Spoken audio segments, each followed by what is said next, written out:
মায়া, আমায় বলো তো, আমার পাপ কি এতটাই বড় যে ভগবান আমাকে একটা ছেলে সন্তান দিচ্ছে না? অমন অলক্ষণের কথা বলো না গো। ছেলে হোক বা মেয়ে, সবটাই ভগবানের আশীর্বাদ। ব্যাস, আর একটা কথাও শুনতে চাই না। 4-4টে মেয়ে দিয়েছ আমায়, এবার 5বারের বেলাতেও কি একই পরিকল্পনা? যত সব অলক্ষণে মেয়ে ছেলে কোথাকারের। কথাগুলো শুনেই মায়ার চোখ জলে টলমল করে ওঠে। সে কাঁপা কাঁপা গলায় বলে, আমি কি করবো বলো? ওপরওয়ালা যা চাইবেন তাই তো হবে। এতে এতে আমার কি দোষ?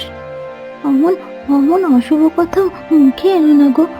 পেটে যে আছে সেও তো ভগবানেরই সন্তান। কেশব আর কোনো উত্তর দেয় না। রাগে ফোঁসফোঁস করতে করতে সেখান থেকে চলে যায়।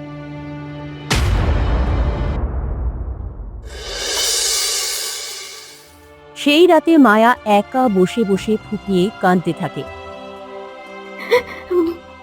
ভগবান, ভগবান, এবার অন্তত এবার অন্তত আমার মান রেখো। কয়েক মাস পর মায়া এক সুন্দরী কন্যা সন্তানের জন্ম দেয়। মায়া তার মেয়ের গোলাপি আভা মুখমণ্ডল আর তুলতুলে নরম হাতের দিকে তাকিয়েও শান্ত হতে পারে না। কেশবের মুখ মনে পড়তেই তার বুক শুকিয়ে যায়। ও যদি জানতে পারে তবে আমাকে জ্যান্ত রাখবে না। মায়া চারদিকে দেখে, কেউ নেই। খুব সাবধানে পিছনের রাস্তা দিয়ে সে বেরিয়ে পড়ে। বাইরে ঘুটঘুটে অন্ধকার, আকাশে মেঘের গর্জন। হাঁটতে হাঁটতে সে নদীর পাড়ে পৌঁছয়। মাটির একটা বড় হাঁড়ি তুলে নিয়ে কান্নায় ভেঙে পড়ে সে। আমার রাজকন্যা, তুই তো আমার কলিজার টুকরো। আমি আমি তোকে বাঁচাতে পারলাম না রে। তোকে তোকে ভগবানের ভরসায় ভাসিয়ে দিলাম। মায়া বাচ্চাটিকে হাড়ির ভিতর শুইয়ে দিয়ে ধীরে ধীরে নদীর স্রোতে ভাসিয়ে দেয়। ঢেউয়ের ওপর দুলতে দুলতে হাড়িটা এগিয়ে চলে। মায়া মাটিতে লুটিয়ে পড়ে কাঁদতে থাকে। ভগবান, ভগবান, আমার মেয়েকে রক্ষা করো।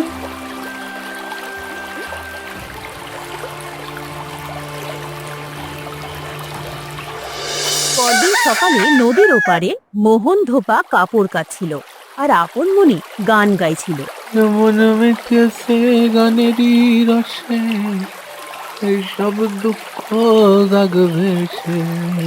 হঠাৎই ভাসমান হাড়িটির দিকে নজর যায় তার। মোহন অবাক হয়ে বলে, আরে ওটা কি? এটা হাঁড়ি ভাসছে না। মোহন জলে নেমে হাড়িটা টেনে আনে। ভিতরে তাকাতেই তার হৃদস্পন্দন যেন বন্ধ হয়ে যায়।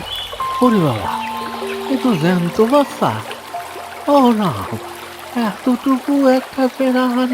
মোহনের কথা শেষ হওয়ার আগেই আকাশ থেকে ডানা ঝাপটানোর তীব্র শব্দ আসে। ওপর থেকে ঈগল পাখি নেমে এসে ছো মেরে বাচ্চাটিকে নখ দিয়ে আঁকড়ে ধরে উড়ে যায়। মোহন হাঁ করে তাকিয়ে থাকে।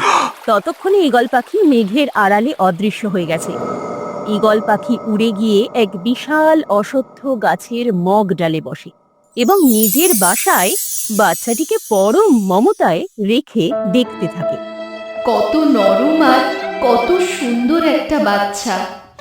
হঠাৎই পাখিটির মনে এক অদ্ভুত মাতৃস্নেহ জেগে ওঠে। না, আমি একে কিছুতেই খেতে পারবো না। আজ থেকে এ আমার মেয়ে। তুই আমার খুকু, আমার কলিজার টুকরো। আমি তোকে পালন করব, তোকে সব খাইয়ে বড় করব। সেই দিন থেকে ঈগল পাখি যেখানেই ভালো খাবার দেখত ছো মেরে তুলে আনতো তার মেয়ের জন্য। অশ্বত্থ গাছের নিচ দিয়ে বইতো ঠান্ডা হাওয়া। ঈগলের মেয়ে ধীরে ধীরে বড় হতে থাকে। প্রতিদিন মা ঈগল পাখি লোকালয় থেকে চুরি করে আনে রঙিন কাপড়, কাঁচের চুড়ি, চিরুনি আর আয়না। এই নে মা, আজ তোর জন্য এই লাল ওড়নাটা এনেছি। দেখ তো কত সুন্দর। ও মা, এটা তো খুব সুন্দর, কিন্তু মানুষরা যদি রাগ করে, ওদের কাপড় তুমি কেন আনো মা? আরে ধুর, মানুষের অনেক আছে, এটা তুই পর। তোকে ঠিক রাজকুমারীর মতো লাগবে। 16 বছর পর ঈগলের সেই পালিত মেয়ে সত্যি এক সুন্দরী যুবতীতে পরিণত হলো। এক বিকেলে সূর্য ডোবার সময় ঈগল পাখি গাছের ওপর বসে বলে, মারে, তুই এখন বড় হয়েছিস। আমি রোজ খাবারের খোঁজে দূরে যাই, খুব ভয় লাগে যদি কেউ তোর ক্ষতি করে। মা, তুমি কেন ভয় পাও? আমি তো তোমার এই গাছের ডালে একদম নিরাপদ। তবুও মা, এই পৃথিবী বড় অদ্ভুত। যদি কখনো বিপদে পড়িস বা ভয় পাস, তবে এই গানটা গাইবি।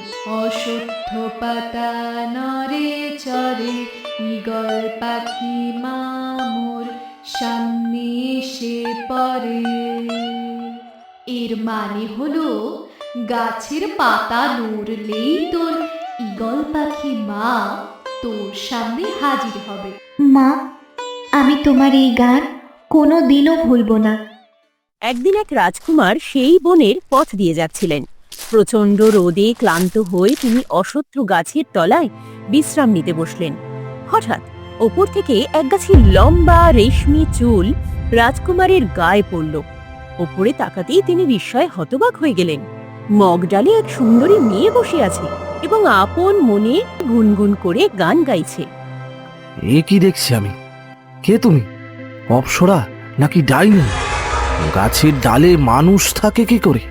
মেয়েটি আগে কখনো মানুষ দেখেনি। সে ভয় কাঁপতে কাঁপতে তার মায়ের শেখানো গান গাইতে শুরু করলো। মুহূর্তের মধ্যে ডানা ঝাপটানোর শব্দ হলো আর ঈগল পাখি নিচে নেমে এলো। কি হয়েছে মা? এমন ঘাবড়ে ডাকলি কেন? মা, নিচে দেখো, একজন মানুষ। ও ও আমার সাথে কথা বলছে। ঈগল পাখি দেখলো এক রূপবান রাজকুমার দাঁড়িয়ে আছে।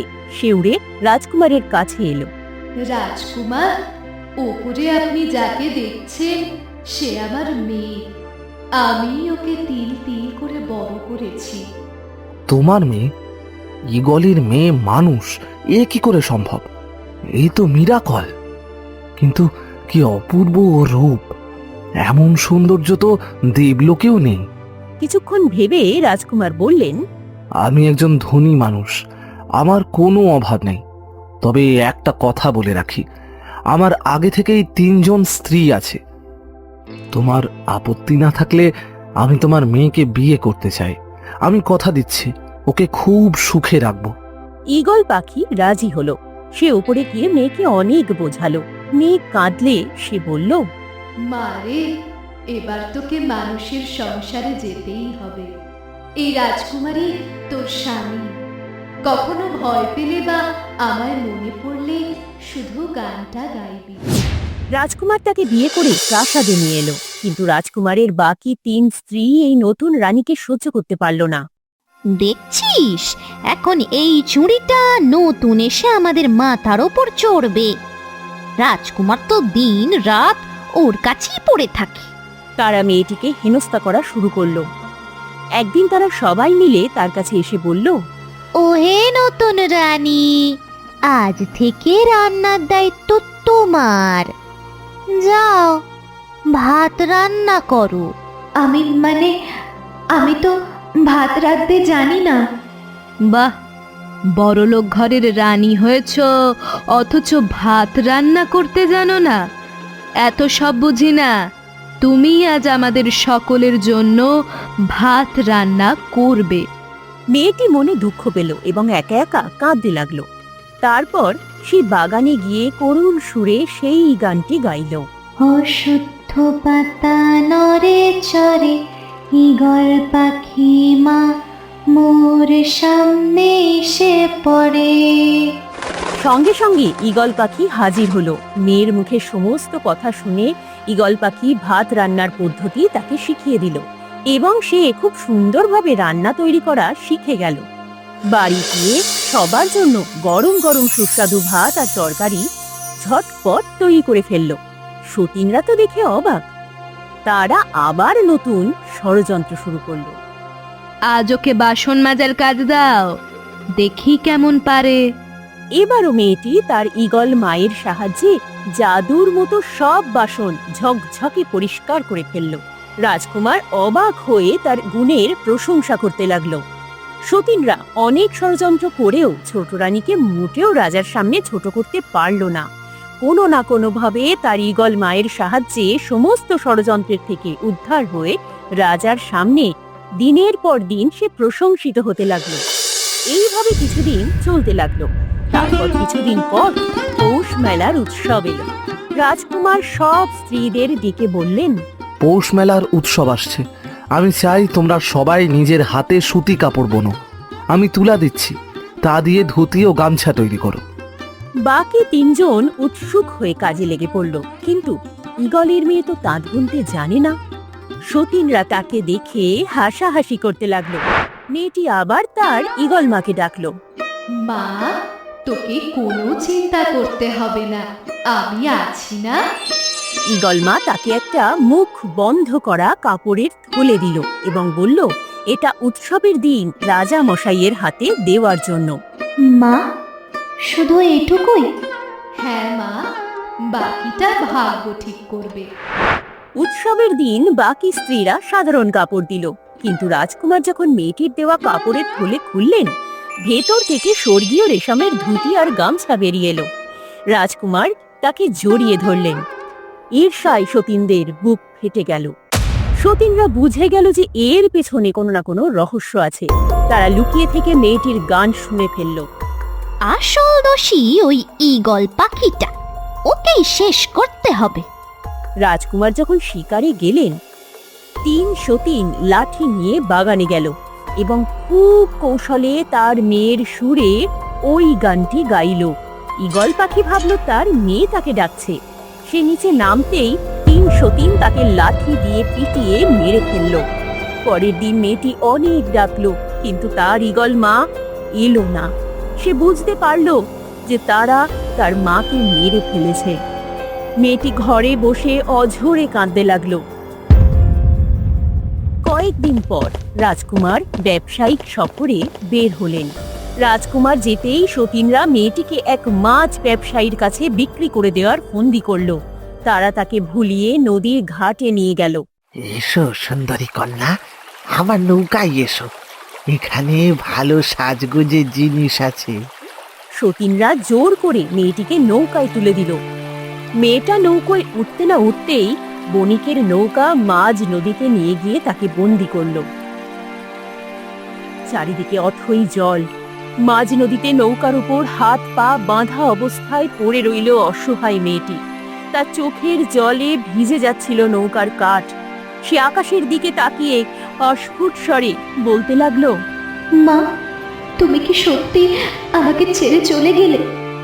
তুমি তো বলেছিলে অসত্য পাতা নড়লেই তুমি আসবে। আজ এই বনের সব পাতা নড়ছে মা, কিন্তু তুমি তো এলে না। মা, তুমি আমায় ডানা মেলে আকাশ দেখালে, কিন্তু এই মাটির পৃথিবীর মানুষগুলো যে এত নিষ্ঠুর হয় তা তো আমায় শেখাওনি। আমি এখন কার কাছে যাব? কে আমায় রক্ষা করবে? ওরে সুন্দরী, কেঁদে আর লাভ নেই। তোর ওই ডানাওয়ালা মা তো এখন পরলোকে। এখন থেকে এই বণিকই তোর মালিক। তোকে এমন এক দেশে নিয়ে যাব যেখানে তোর ওই রূপের জন্য লোকে সোনার মোহর ঢালবে। রাত তখন গভীর। মাঝ নদীতে একা এক নৌকা দিয়ে এগুচ্ছে নিষ্ঠুর বণিক। নৌকার এক কোণে হাত পা বাঁধা অবস্থায় পড়ে আছে ঈগলের পালিত কন্যা। তার কান্না দেখে বণিক অট্ট হাসি দিয়ে বলে উঠল, মিছে কেঁদে লাভ নেই সুন্দরী। তোর ওই আকাশচারী মা তো এখন মাটি হয়ে গেছে। এখন থেকে এই বণিকই তোর ভাগ্য বিধাতা। হে দয়াময়, তুমি তো অন্তর্যামী। তুমি কি দেখতে পাচ্ছ না এই অনাথিনীর ওপর কি নিষ্ঠুরতা হচ্ছে? মা তো আমায় একাই বিপদে ফেলে চিরদিনের মতো বিদায় নিয়েছে। এখন তুমি ছাড়া আমার আর কে আছে ভগবান? হে ভগবান, যদি আমার ঈগল মায়ের ভালোবাসা পবিত্র হয়, তবে আজ এই পাপীর হাত থেকে আমায় রক্ষা করো। এই জীবন তুমিই দিয়েছো, তুমিই আজের বিচার করো। আমি জানি তোমার বিচার থেকে এই পাষাণ কিছুতেই রক্ষা পাবে না। বণিক তার এই প্রার্থনা শুনে তাচ্ছিল্য করে বলল যে এখন ভগবানের নাম নিয়ে কোনো লাভ নেই। কিন্তু ঠিক সেই মুহূর্তে প্রকৃতির রূপ বদলে গেল। মাঝ নদীতে হঠাৎ আকাশ কালো করে বিদ্যুৎ চমকাতে শুরু করলো। বণিক নিজেই দিশেহারা হয়ে পড়ল তা দেখে। সে ভয় পেয়ে চিৎকার করে উঠল। কি হঠাৎ আবহাওয়া এমন বদলে গেল কেন? এই মাঝ নদীতে আমি এখন যাব কোথায়? ঠিক তখনই এক বিকট শব্দে নীল রঙের এক বিশাল বজ্রপাত সরাসরি বণিকের ওপর এসে পড়ল। বণিক ছিটকে নদীর জলে পড়ে হারিয়ে গেল। নৌকাটি দুলতে দুলতে ঢেউয়ের তোড়ে ভাসতে লাগলো, আর ঈগলের পালিত কন্যা মাথায় আঘাত পেয়ে জ্ঞান হারালো।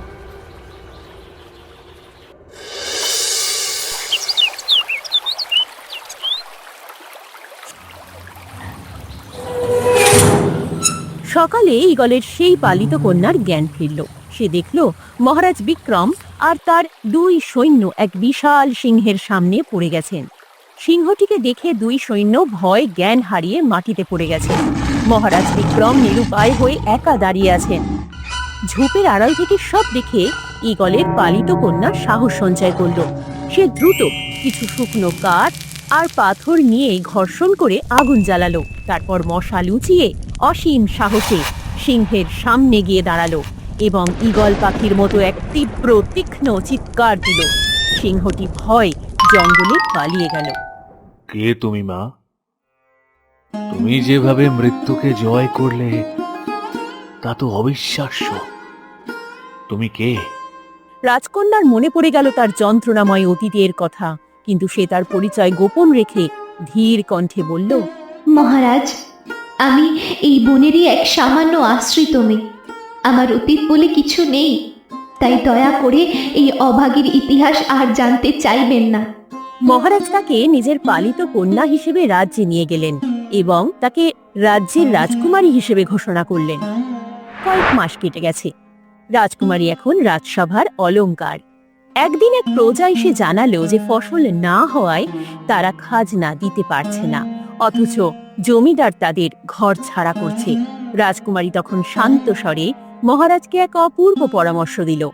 মহারাজ, রাজকোষ প্রজার ঘাম আর চোখের জলে নয়, তাদের সুখে ভরে ওঠা উচিত।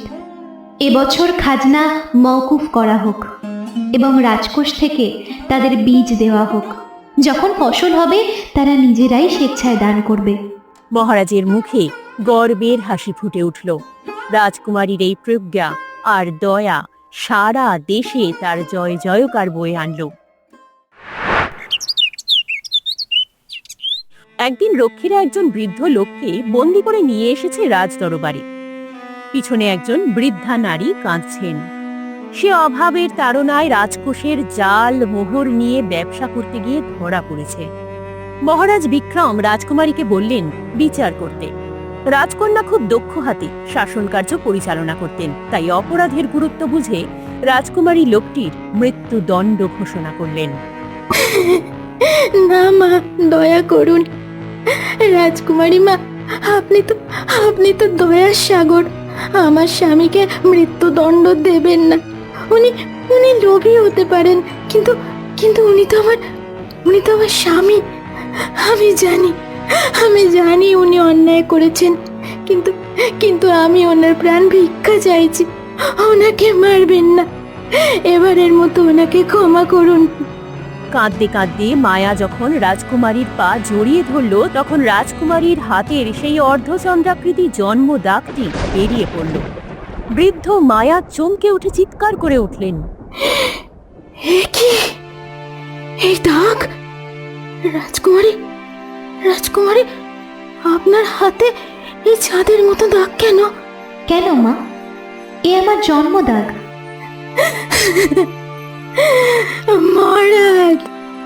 মহারাজ, এ আমার সন্তান। 20 বছর আগে যে মেয়েকে আমি যে মেয়েকে আমি নিজের হাতে নদীতে ভাসিয়ে দিচ্ছিলাম, সেই মহারাজ, সেই আমি আমি ওর হতভাগিনী মা। এই দাগ আমি কোনোদিন ভুলবো না, কোনোদিন না। ঠিক সেই সময় মোহন ধোপা রাজপ্রাসাদে এলো এবং 20 বছর আগের সেই ঘটনার সাক্ষ্য দিল। সে জানালো কিভাবে ঈগল পাখি বাচ্চাটিকে তুলে নিয়ে গেছিল। বাবা, মা, তোমরা আমায় ত্যাগ করেছিলে কারণ আমি মেয়ে ছিলাম। তোমরা ভেবেছিলে মেয়ে কেবল বোঝা। আজ দেখো, সেই মেয়েই আজ এই বিশাল রাজ্যের ভাগ্য বিধান করছে। আর আজ সেই মেয়ের কলমে তোমার প্রাণদণ্ডের আদেশ লিখেছে।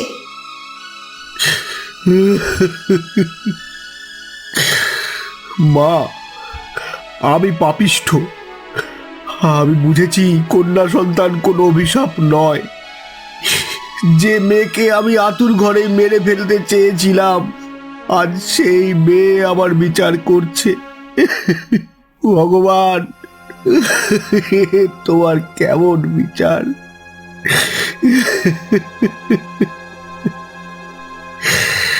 আমি আমার সব অন্যায়ের জন্য লজ্জিত মা, লজ্জিত। আমাকে ক্ষমা করার প্রয়োজন নেই, আমাকে ক্ষমা করার প্রয়োজন নেই। মহারাজ, আমার মৃত্যুদণ্ড দাও, মৃত্যুদণ্ড দাও মহারাজ।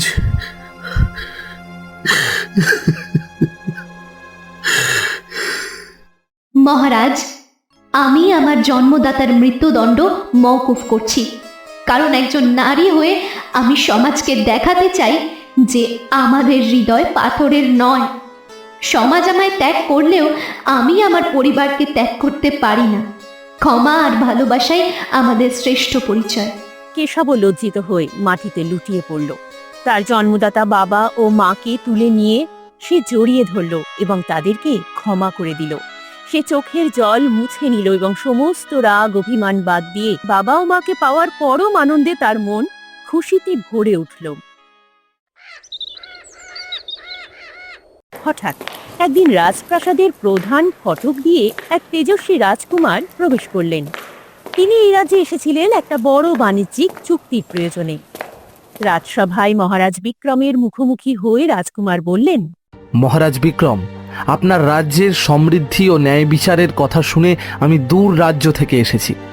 আমি চাই আমাদের দুই রাজ্যের মধ্যে বাণিজ্যের এক নতুন সেতু বন্ধন তৈরি হোক। এতে উভয় রাজ্যের প্রজারাই উপকৃত হবে। কথা বলতে বলতে রাজকুমারের নজর হঠাৎ পাশে বসে থাকা রাজকুমারীর দিকে গেল। তিনি কথা থামিয়ে পাথর হয়ে দাঁড়িয়ে রইলেন। তার চোখে মুখে বিস্ময় আর আবেগ খেলে গেল। এ কি, এ আমি কি দেখছি? মহারাজ, ইনি কে? আমার দু চোখ কি আমায় ফাঁকি দিচ্ছে? ইনি তো অবিকল আমার সেই রানী, যাকে আমি অরণ্যের অশ্বত্থ গাছ থেকে উদ্ধার করে এনেছিলাম, যাকে আমি হৃদয়ের সিংহাসন দিয়েছিলাম। স্বামী, আপনি আমায় চিনতে পেরেছেন? আমি আপনার সেই অভাগিনী রানী। আমি কোথাও স্বেচ্ছায় চলে যাইনি, আমাকে ষড়যন্ত্র করে সরিয়ে দেওয়া হয়েছিল। রানী, আপনি তোমাকে কত খুঁজেছি, দিন রাত অরণ্যে অরণ্যে ঘুরেছি, কিন্তু আমার বাকি 3 রানী তো আমায় অন্য কথা বলেছিল। তারা বলেছিল তুমি নাকি এক বণিকের সাথে পালিয়ে গেছো। আমি তাদের বিশ্বাস করে কত রাত চোখের জল ফেলেছি, কিন্তু তুমি এখানে রাজকুমারী সাজে কেন? আর তোমার সেই ঈগল মা কোথায়? মহারাজ এই সব শুনে হতবাক হয়ে তাকিয়ে রইলেন। স্বামী, সেই পাপিষ্ঠারা আমার মমতাময়ী ঈগল মাকে পিটিয়ে মেরেছে, তারপর আমায় এক পাষাণ বণিকের কাছে বিক্রি করে দিয়েছিল। ভগবানের দয়ায় সেই বণিক সাগরে ডুবে মরেছে, আর মহারাজ বিক্রম আমায় আশ্রয় দিয়েছেন। এমন নারকীয় বিশ্বাসঘাতকতা! আমার অগোচরে তারা এত বড় অপরাধ করেছে। এক নিষ্পাপ পাখিকে হত্যা আর আমার রানীকে দাসী হিসেবে বিক্রি। আমি এখনই আমার রাজ্যে ফিরে যাব। যারা আমার বিশ্বাস আর ভালোবাসার মর্যাদা দিতে জানে না, তাদের এই পৃথিবীতে থাকার অধিকার নেই। চলো রানী, আজ ধর্মের জয় হবেই। রাজকন্যা তার পুরনো অতীতের সমস্ত ইতিহাস মহারাজের কাছে খুলে বলল এবং মহারাজের কাছ থেকে বিদায় নিয়ে তার স্বামীর সঙ্গে রওনা হলো। রাজকুমার তার রাজ্যে ফিরে 3 স্ত্রীকে কঠোর শাস্তি দিলেন, তাদের অলংকার কেড়ে নিয়ে মাথা মুড়িয়ে রাজ্য থেকে বের করে দিলেন। অবশেষে সব ঝড় শান্ত হলো। নদীর ধারের সেই পুরনো অশ্বত্থ গাছের নিচে সবাই দাঁড়িয়ে আছে। সে আকাশের দিকে তাকিয়ে তার ঈগল মাকে মনে করল। ঠিক তখনই মেঘের আড়াল থেকে এক বিশাল ঈগল পাখি উড়ে এসে গাছের ডালে বসলো এবং একবার তীব্র স্বরে ডাকলো, যেন উপর থেকে মা তার মেয়ের সুখ দেখে আশীর্বাদ করছে। খুশির জোয়ারে সবার মন ভরে উঠল। আসল মা তো মাই হয়, সে মানুষ হোক বা পাখি। তার ভালোবাসার ছায়া সন্তানের ওপর সারা জীবন আশীর্বাদ হয়ে থেকে যায়।